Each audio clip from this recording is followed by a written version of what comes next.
We were interim youth pastors at a church in New Jersey. We shared a desire, a calling that we felt to vocational ministry, and Micah was born. Everything seemed normal and typical. At his 9-month-old checkup, the pediatrician said there were developmental delays. Started early intervention to learn how to walk and talk and use fine and gross motor skills, and didn't really hit us, I don't think, at that point.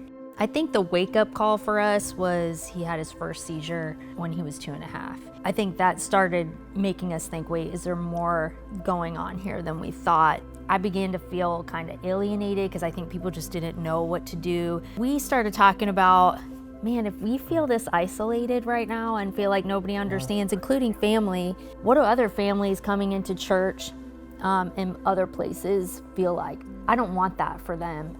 And it just kind of started that whole idea of what's the way that we could come alongside of them right where they're at.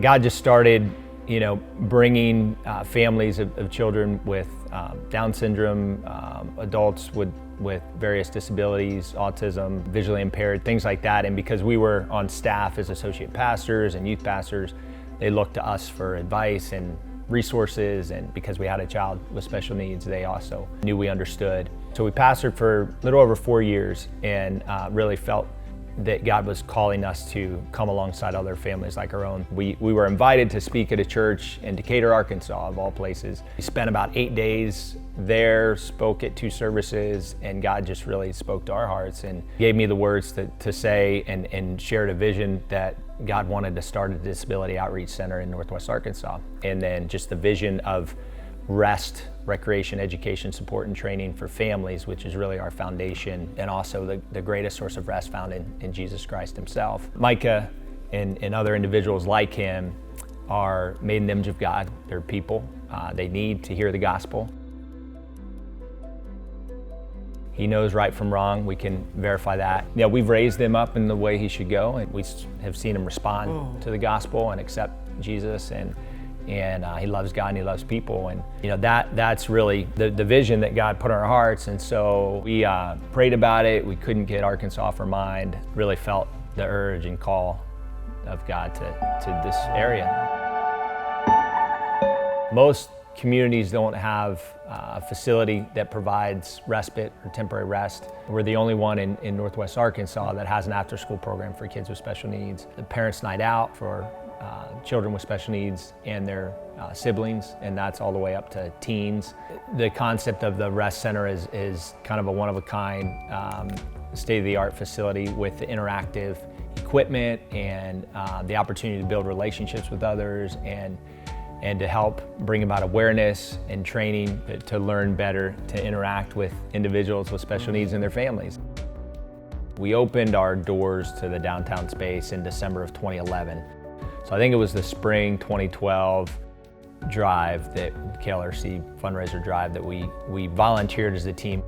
There was an anonymous donor sometime while we were volunteering that called in and said they wanted to donate 30 day sponsors and give those to Ability Tree. We realized just the power of the listening audience in Northwest Arkansas, and that really did help get the word out about our mission and Ability Tree and what we were doing. When we came here and realized, wow, there's a Christian radio station right in our town, this was really special for us because Micah loves worship music.